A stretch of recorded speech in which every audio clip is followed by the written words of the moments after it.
Today on this Sonic Obsession, the words and music of Lucinda Williams, and especially the words.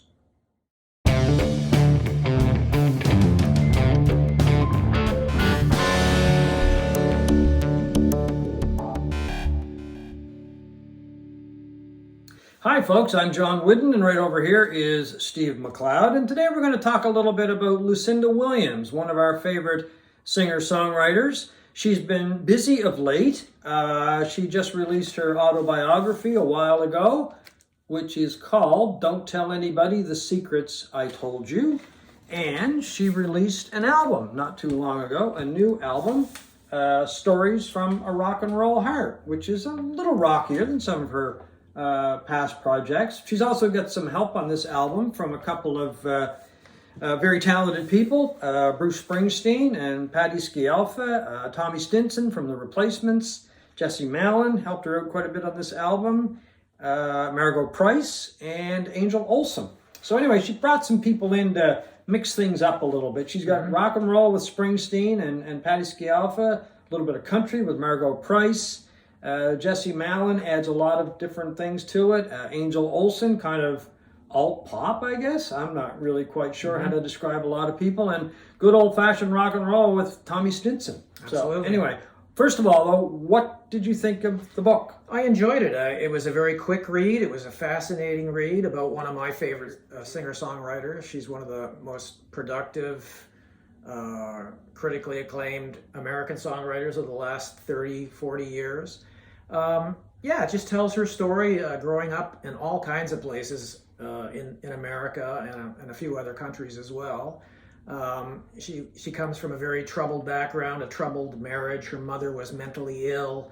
The parents broke up. And she was largely raised by her father, Miller Williams, who became a renowned poet, and became a massive influence in her career as a singer-songwriter. Her lyrics are brilliant. Her lyrics deal with a lot of personal trauma and trouble, fractured relationships, broken relationships, and it makes her one of the most amazing songwriters around. Yeah, it comes together. It's, as you say, it is a fascinating read, and it gives a really good insight into her and her lyrics. What makes her tick? Yeah, there is a quote in the book, not a quote, but it's an excerpt from the book. And it's something that her former husband, Greg Souders, had mentioned to her. And he told her once that, and now I'm quoting Lucinda from the book, I wrote all of my best songs during periods that were dark for me. This is what Greg had told her, emotionally and psychologically, when I was depressed and anxious and when my obsessive compulsive disorder was heightened. I don't quite remember it that way, she writes, but I'm sure his observations are valid. I do believe that music was my therapy for dealing with many of the traumas I suffered as a child, beginning when I got my guitar at age 12, and probably still today at age 70. In general, though, I don't believe my periodic depression is helpful to my songwriting or anything else in my life. I realize, to be honest, that my unpredictable moods have caused some problems for others at times, when people are expecting me to do this or that, and I do something else instead. I've battled something resembling an obsessive-compulsive disorder that often rears its head when I'm beginning to feel depressed. It's as if the OCD is a way of coping, as if there's something I'm supposed to be doing, and I'll decide to rearrange everything in my closets instead of doing that thing while people are waiting for me. I don't really think that she's unique in the fact that she writes a lot about, her lyrics actually reflect a period of time in her life when it's dark. I mean, I think a lot of really good songwriters, that's where they get a lot of their influence, lot of their ideas. I think if you're an autobiographical songwriter, which she largely seems to be, how could you not be dark and your lyrical content be dark when you're dealing with a life that was very dark in a lot of ways? I mean, she's had a lot of joy in her life as well, but I mean, she's gone from one mostly terrible relationship to another and finally found love and peace later late in her life with her current husband. But there's a lot of pain in there. Yeah. There's a lot of heartbreak in there, and a lot of honesty. I mean, she's a very sensual writer. She sings about sex a lot, in sometimes a little too much detail, and she's just a singular talent. Yeah, I mean, I think a lot of the moving around when she was young must have had a great effect on that as well. I mean, she lived in not only the United States, of course, but in Mexico and in Chile. Her father was trying to find his place in the world. And there's an interesting kind of sidebar to this thing. He actually delivered a poem at the second inauguration of Bill Clinton in 1997. And also, when she was very young, he took her to meet the Southern writer Flannery O'Connor, and that had a huge influence on her writing as well. And it's interesting because Springsteen is on her new album, and he too, years ago, I remember reading an interview with him, and he was very much influenced by the writing of Flannery O'Connor. So, yeah, I really liked the book. There's a lot of honesty in there.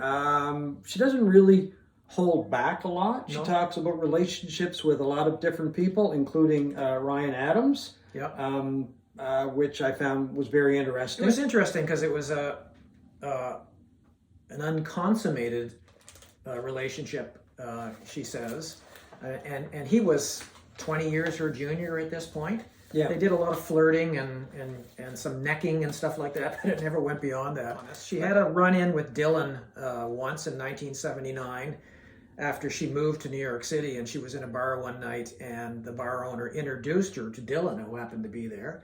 And they had a nice chat, which doesn't kind of sound very Dylan-esque. At the end of the night, he says, let's get together again or something. Well, let's keep in touch, I think he said. And he kisses her on the cheek and he leaves. And she never hears from him again. 20 years later, she gets contacted by Dylan's manager after she's become very successful to go on the road with Dylan and the co-headliner Van Morrison, two of the more curmudgeonly, cranky guys out there. And she's touring dozens and dozens of shows and all of this, and never meets them, never gets to speak to them. I thought that was very interesting. Never sees them again. Yeah. We never saw them at all. Yeah. Anyway, there was also a lot of people have their favorite albums and their favorite songs by Lucinda. I was kind of curious about what her favorite song would be, and she doesn't really say it's her favorite song, but in the book she says one of my favorite songs is Side of the Road. I had a tendency to lose myself in relationships, she writes, and I was thinking about that a lot. Many women will give themselves over to men and completely lose any sense of who they are as individuals. I did that time after time. I became like a bird in a cage that had to get out. This is how I felt about my marriage to Greg. This is the Greg Souders that I had referenced earlier, even though I know it was as much my fault as his. I'd been doing therapy to try to avoid losing myself in these men. I was also inspired by a painting by Andrew Wyeth that I'd seen in a book a few years earlier. It was a picture of a lonely woman. So there you go. One of her favorite songs is Side of the Road. I find Lucinda to be completely fascinating in the way her sound and her music has evolved from this very earnest sounding, folky, traditionalist music maker in the 1980s, and today where now she's almost a full-blown rocker. Her albums are getting harder and harder all the time. This is one of my current favorites, is from 2020. What's it called? Good Souls, Better Angels. And it's a full-on rock album with Lucinda for the most part. And her voice has become this gruff, growly kind of old blues guy voice.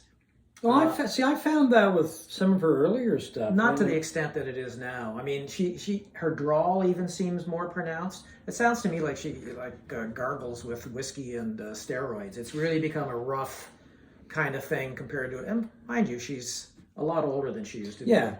And the road has taken its toll, I assume. And don't forget, she had a stroke. She had the stroke after that album came out. So that of course has played had an impact on her. But she's very much embracing her rock and roll side in later years compared to those days.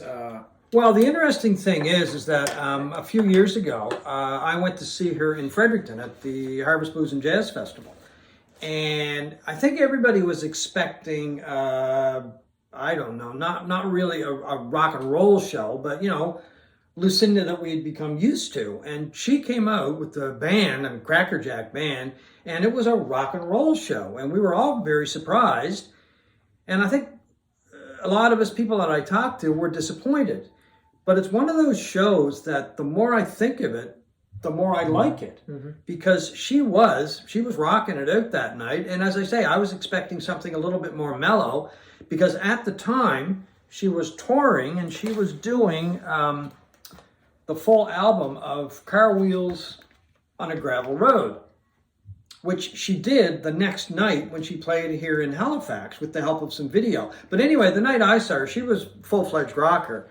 And as I say, I was disappointed, but over time, I think about it, and it was a great show. I mean, she really can rock and roll, and she ended with just a blistering version of Keep on Rockin' in the Free World. I mean, and everybody was going wild for that song. When she did play in Halifax, a show that you didn't go to and you regret, she did the whole album, and people are still raving about that. It was quite the production, I guess, with some video and, of course, the full album and then some other tracks. Yeah. So she's had rock and roll in her blood, of course, I think, since day one. And there's that famous remark that, people have made over the years. I'm not quite sure who made it, but describing her that she was told that she was too country for rock and too rock for country. Yeah, I mean, she's always changing. She's always doing what she wants. I mean, that's the beauty of her. She does whatever she wants. It's caused friction within her bands at times. The whole Car Wheels album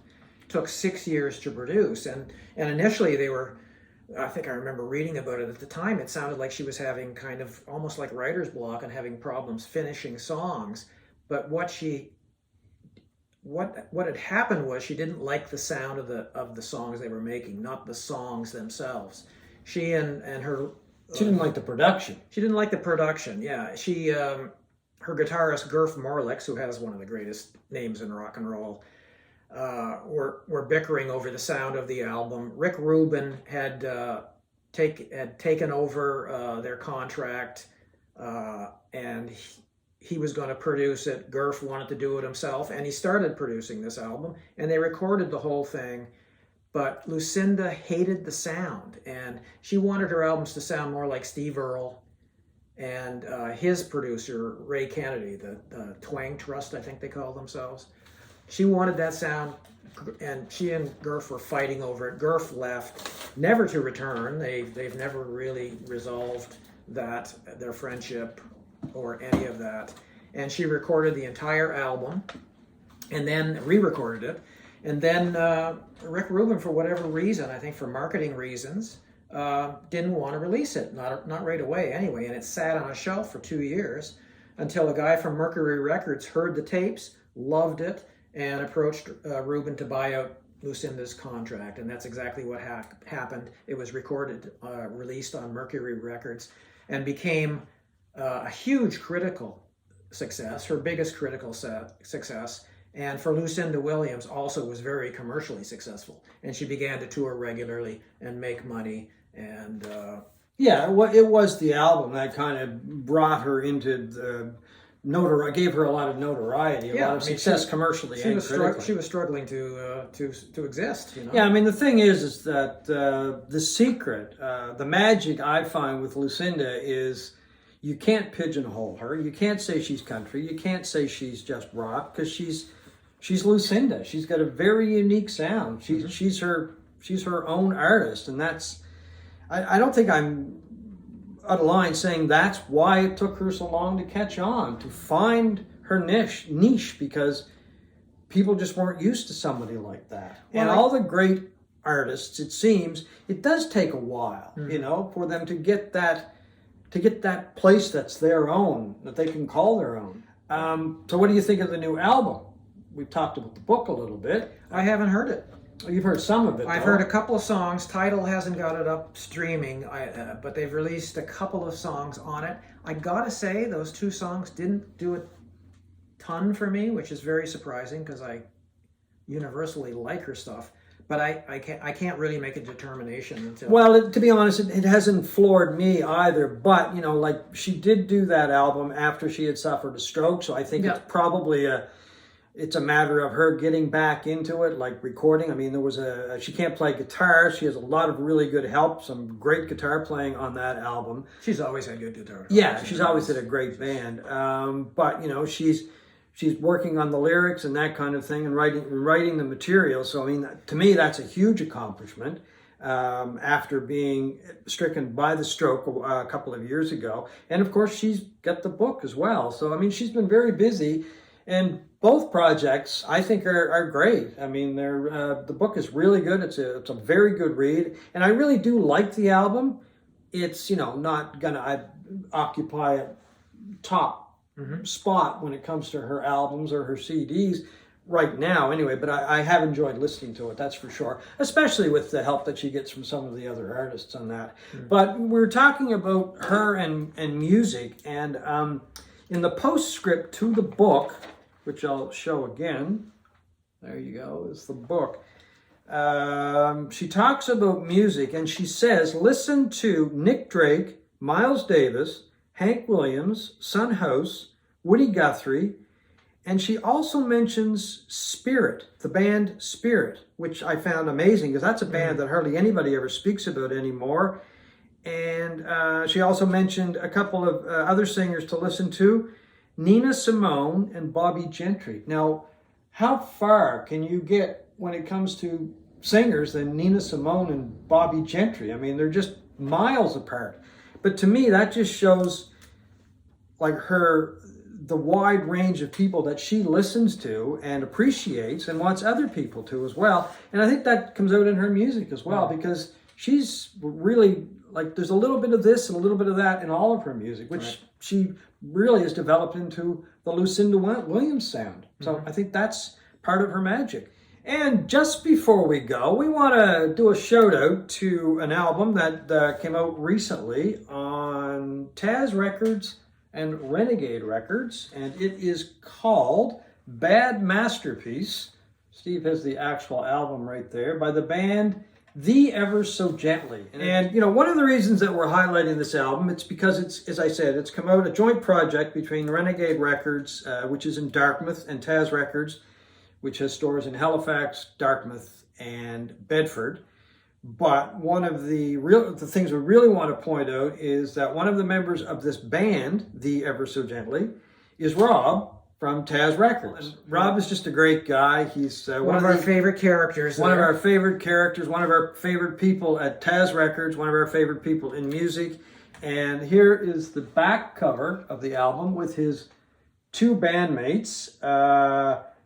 Their names are Tom and Chance. Chance lives in Toronto, and Tom actually owns Renegade Records. Now, I asked Rob about this album, and I said, well, how would you describe it, Rob? And Rob, with his, enthusiasm and his laugh that is infectious, said, I would call it art punk, messy garage rock. And he said there was an online comment, reminded somebody of early Nirvana.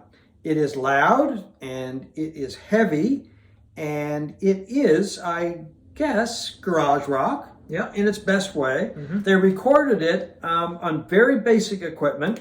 Rob just told me today that they used 2 mics and a MacBook to record the album. Very modern. And it was done at a place here in Halifax, Rockopolis. They're just going by their first names, and the bags over their heads, as you can see in the back. They're just having some fun with that. Rob calls it a project band. Any live dates in the future? No, it's not really something that they are planning, but as he says, you never know, and they're just having some fun together. So that's just it. And credit goes to Jimmy Donnelly at Taz and to Tom from Renegade Records for kind of bringing it together and putting the album out. I think it's great. I think it's wonderful that the record stores kind of got together with the labels, put the album out. Yeah, I guess probably art punk garage rock is a really good way to describe it. So, The Ever So Gently, and it is called Bad Masterpiece. And you can buy it at Taz Records and Renegade Records. And that is this Sonic Obsession.